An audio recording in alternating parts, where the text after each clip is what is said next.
Welcome back, everybody. This is Chao. During my Lake Various tournament, I had an issue with my boat, so taking it to Leon to have him take a look at it and figure out what the issue is and get it fixed before I head back to the lake and continue watching, see what's up.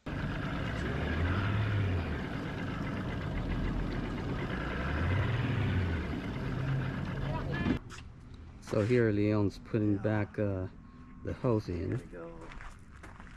Here. Yep. Hose I'm needs trying be a to little fix too this long. hose right here.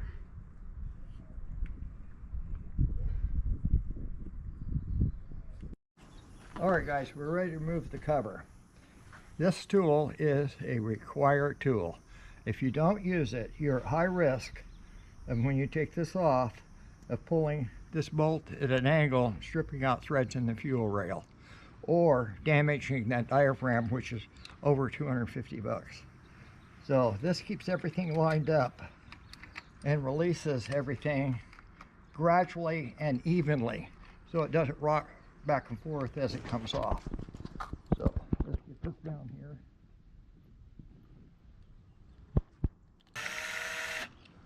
Okay, what this tool does now is when I unscrew this, this spring's very stiff that's in here. It lets it come off without rocking it sideways. So you just release the tension. You will have a very hard time trying to do this by compressing it, and when you put it back in, and it will try to go on crooked, and the diaphragm will get out of place and probably be destroyed. Okay. So now I don't have to take this all the way off to inspect it. I just slide the diaphragm out, and we're going to look very carefully.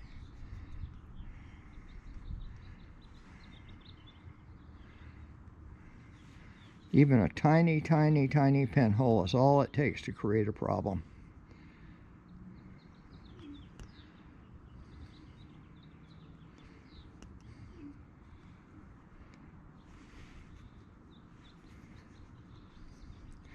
I don't see anything on that side, but we're going to look at both sides, because sometimes you'll see it one side, not the other side. What do we got right there? All right, I'm going to get the magnifier on this. Getting the distance perfect. It's very sensitive to the distance to come in focus. Okay. See right here, this recessed area, and you also see this O-ring. They're both are very important. This O-ring's got to be in place. See, you want to make, usually it's 6 in place, you don't have to remove it. Some guys automatically replace them. I don't see a need to personally. Make sure there's no debris in here. When this sits down and you press it in place, this cup goes over that hole on it. The pressure pushes the diaphragm off and lets the excess air escape. Okay, this has to seat exactly in that recessed area, like I just placed it. Okay, if it slips even a tiny bit, it's going to grab it up here, and it's going to, when it starts operating, tear the new diaphragm.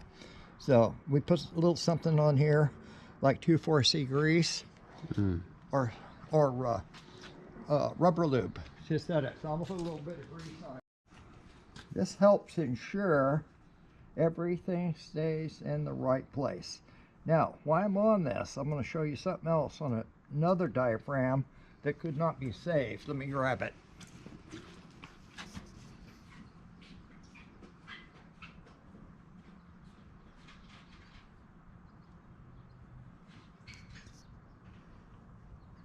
And you will notice how this one has formed a cup like this, away from that, the wrong direction. So when you try to set this in there, it won't sit in that groove. It's impossible to get that cover back on and ensure this set in the groove properly. That's why this diaphragm was replaced. Not because it had a hole in it, because they could not get it to seal reliably. So I wasn't going to take the risk. Okay, got it. All right, now, when you go to put all the stuff back on, it's pretty simple in design. You want to expect this cup. Sometimes, though very rare, this adjustment screw will wear a hole right through that cup, all the way through it, punch through the other side. If it does, it will no longer control the pressure. So you got to make sure this cup's in place, and you'll notice this goes in that direction. The spring goes on this direction on it. And this has got to cover the O-ring. So we're going to put this tool back in place and get it set up correctly.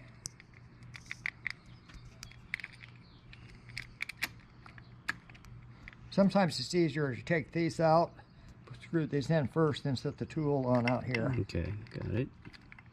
If it gives me any static, we'll do just that. Sometimes I can get it just right and still thread them in.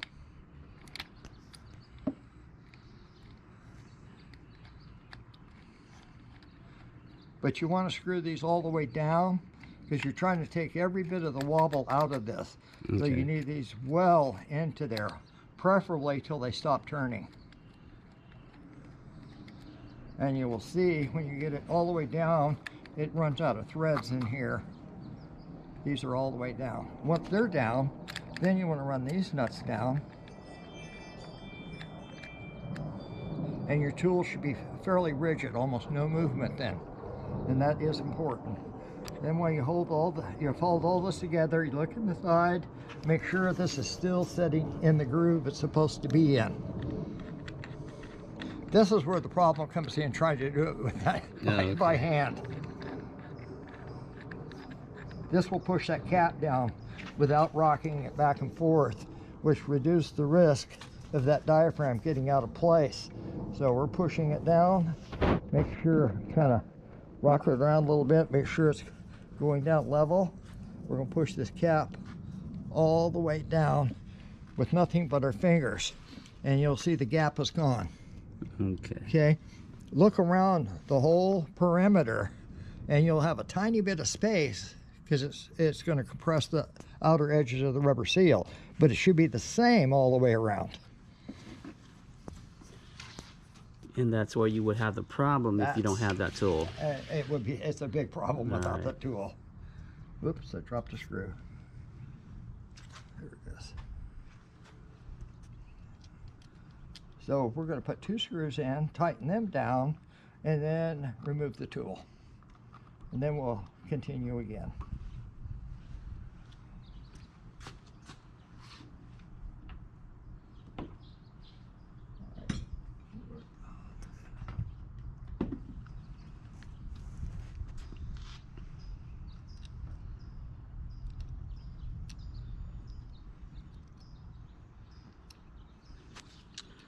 So you think this, by the way, 5/32 I believe is the size. Helps a great deal. Allen wrench is a pain in the butt. I'll run them down till they stop turning finger tight, and then I'll put the power driver on them. But I'm telling you, what you're going to see me do not use the impact ones. You can they're too powerful. The low voltage ones, and with the variable speed you can control on it, they won't go all that tight. And my final tightening I will do by hand, and yes, there is a torque spec on this. Once those are both down, now I can remove the tool.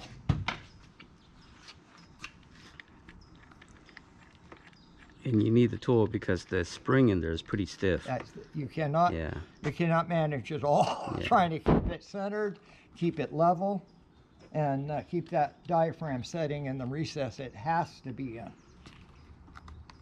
And the larger motors, the 200 ups, they have another one right here on it that regulates air pressure. And it has a spring, but not quite as stiff as this one, but the same procedure, same tool. Tracker valve over here, you can, it's a light spring, you can hold it down with your thumb on it and manage it. Though the tool, if you haven't done it before, the tool makes it much easier Oh yeah. on it.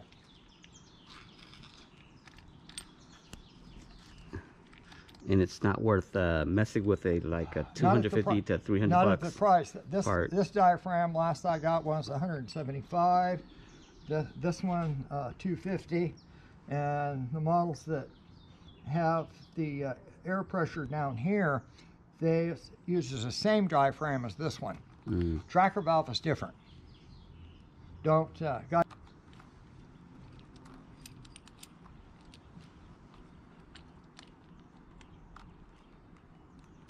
almost out. There we go. Okay. And if you haven't had a tremendous amount of experience, use an inch-pound torque wrench doing this.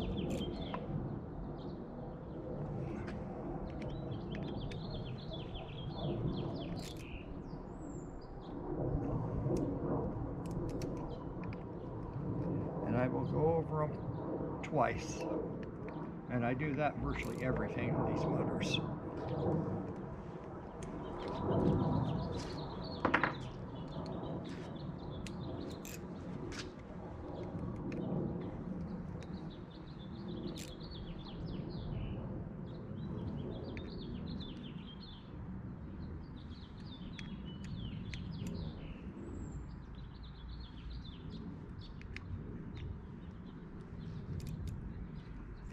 And again, I probably should have, for this video, used a torque wrench. I'm giving a bad example.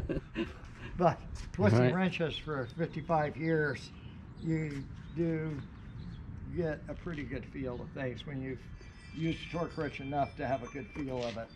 There's guys out there will argue that point, and justifiably so. All right. But if you're not well experienced, don't even attempt it without a torque wrench.